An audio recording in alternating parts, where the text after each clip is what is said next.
Hello Resi drivers, welcome back to the channel. Today I'm asking the question, is Kemi Badenoch out of touch with reality? Immigrant reality, that is, because recently, as we're probably aware, she came out guns blazing talking about her proposals when it comes to indefinite leave to remain and British citizenship. She has proposed that immigrants who come to the UK should wait 10 years instead of the current 5 years to get indefinite leave to remain.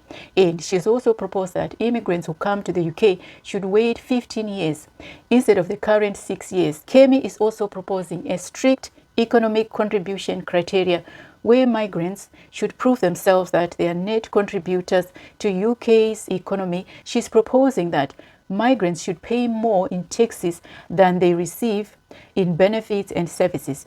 Kemi is also proposing disqualifying those migrants or immigrants who've already claimed benefits, meaning that even minor hardships, temporary hardships could also be excluded from settlement. And Kemi is also proposing disqualifying immigrants with criminal records, which also implies that minor offenses could also be factored in this equation. So I'm saying, is Kemi out of touch? On paper, this might sound as if all Kemi is trying to do is to ensure that those immigrants who are truly deserving get to enjoy the privileges and the benefits. That's what it sounds like. But in reality, this could be more damaging than what is intended. So what is the damage? What are the consequences to the immigrant experiences or to that immigrant? Because policies usually look good on paper, but what they fail to take into consideration, or what the policymakers fail to take into consideration, are the real struggles of immigrants in this country.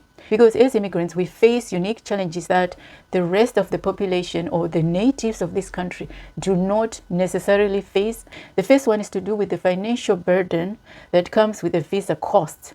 Extending that residency requirement means that immigrants in this country will now have to keep renewing their visas for longer than they already do. And we know that visas or the visa fees have been going up, never down. It is not cheap to renew your visa. And it means that immigrants are now going to be caught up in this cycle of renewing visas, or in this visa renewal loop. And depending on the type of job that the immigrant does, sometimes you have to save for about 3-4 months. And mind you, they also have to eat. They have to buy food, they have to pay rent, they have to have money for transport. Some of us send money home because unfortunately the reality of life is that we have left our loved ones back home who are also experiencing hardships.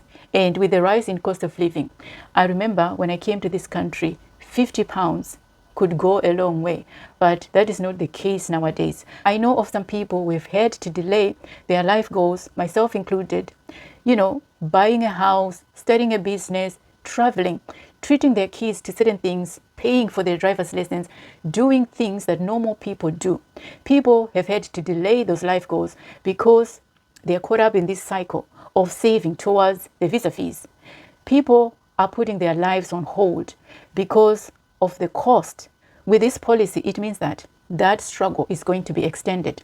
Another problem as well that I see with this policy is regarding the stress, anxiety, and the mental toll that comes with renewing a visa. The uncertainty. If you've ever renewed your visa in your life, then you know exactly what I'm talking about. Because I remember a time when I used to renew my visa, even if I knew I had done all the right things on paper. When it came to me submitting that visa application, I always got stressed. There was always a lot of anxiety that came with that process, especially that waiting. When I had to wait 6 weeks, 8 weeks for a decision to be made. And we know that sometimes the Home Office, their decision can be unpredictable.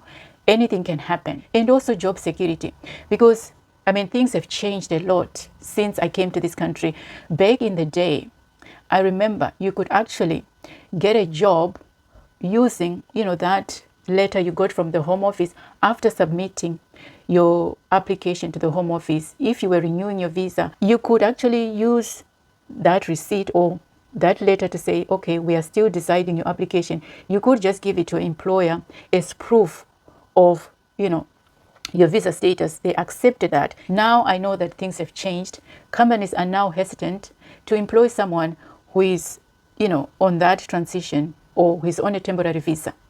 It is harder nowadays. So there's a lot of emotional strain that comes with visa renewals. Renewing a visa or just waiting for a decision from the Home Office causes a lot of emotional strain.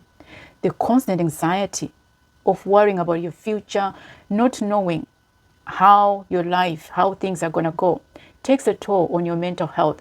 Another issue as well that I see with this policy is that the UK is going to lose.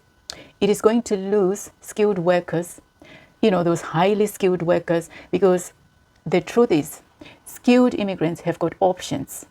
If the conditions are going to be harder for them, then they're going to look elsewhere. They're going to go to other countries where their skills are needed. And we already know that at the moment, the UK is already facing worker shortage in certain key sectors, healthcare, for example, and other sectors as well. What that means is that it is going to cause more problems for the UK. The UK is going to struggle to find workers to fill certain roles. So in the end, the UK is going to suffer. So the bigger picture, or I might even say the big question is, what is this all about? What is this really about? Because one of the arguments is that this policy is going to ensure that migrants coming to this country or immigrants coming to the UK are net contributors to the economy. That seems to be the logic behind this policy.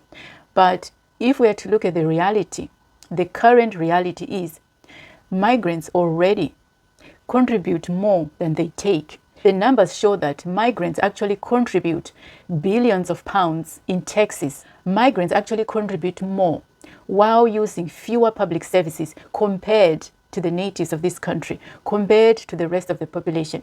They actually put in more.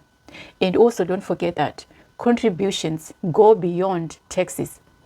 Migrants in this country contribute in terms of starting businesses, they build companies, creating employment, and also driving innovation. And also speaking of benefits, benefits claims are overstated sometimes because fewer migrants are actually on benefits. People seem to think that a lot of immigrants out there are just claiming benefits, but in actual fact, there are a lot of restrictions when it comes to claiming these benefits. Their visas actually state that they've got no recourse to public funds. And also another thing as well we forget when it comes to benefits is the fact that benefits are actually restrictive. Most people or most immigrants I know, especially I speak for my fellow Africans, they are not coming here to claim benefits. They actually want to better themselves. They want to up their game so that they can do bigger and better things for themselves. And if you're claiming benefits, it means you have to stay within certain boundaries for you to continue to claim those benefits. The moment you're found to be earning a certain amount of money or doing certain things, it means you lose those benefits. So nobody wants that. Nobody wants to be restricted. Of course, this is different. I'm not talking about genuine cases where someone needs the help. If someone is disabled, if someone is experiencing, setbacks in life that are genuine, then of course they can claim benefits. But the majority of people don't want to be in a situation where they are restricted like that. And also, let us not forget, there's a certain kind of stigma that is attached to claiming benefits, because unfortunately there are certain people who see people on benefits as lazy, they don't want to work, this and that. But of course, like I said, there are people who genuinely need the help. So because of this stigma that comes with claiming benefits, people don't really want to be on benefits like that. They don't. So that's why I'm saying the claiming of benefits can be overstated sometimes because people are not out there claiming benefits. So I go back to my question. What is this really about? If this is not about UK's economy, ensuring that people who are deserving really get to enjoy the privilege, if it is not about that, what is this about? Some people are saying this is just politics, a way to appeal to voters rather than solving problems. That is what other people are saying. So what do you think? What is this really about? So anyway, having said all of that, where does this leave us as immigrants? The first thing I'll say is be proactive. Stay informed and be proactive. If you haven't applied for indefinite leave to remain yet, or your British citizenship, and you already meet the criteria, then now is the time to do it, because you never know, the rules might change any second, any time. These policies can actually become reality. Who knows? So if you want that indefinite leave to remain, if you want to become a British citizen, then now is the time to act. And the other thing as well is to do with your finances. Be mindful when it comes to spending and save. If you have to renew your visa, then start saving towards your visa fees now, or start doing that early. Be mindful of your spending and learn about investing. Have a side hustle, a way to make a bit of money on the side. Just have that long-term financial plan. The last thing I'll say is build a strong community support network. Connect with other migrants, sharing advice and resources. Don't be by yourself. Don't be shy. Don't be ashamed to seek help. If you find yourself struggling, whether it's mentally, financially, seek legal help. I always talk about the Citizens Advice Bureau. Go on the government website. Remember, you're not alone. Sometimes, we suffer in silence, we're ashamed, we don't want to talk about our challenges, we don't want to seek help. We think that, we are the only ones who are in this situation. But the reality is, we're all in the same boat, we're all struggling. So going back to my question, is Kemi Badenoch out of touch? Is she out of touch with the immigrant reality, or the reality in general? Is she out of touch? I mean, according to my opinion, while her policies seem good on paper, she seems to genuinely want to solve UK's problems. I get that. But at the same time, I think her solutions might create more problems than solving these problems. And yes, some people have reacted and they think that she's out of touch. So what do you think? What are your thoughts?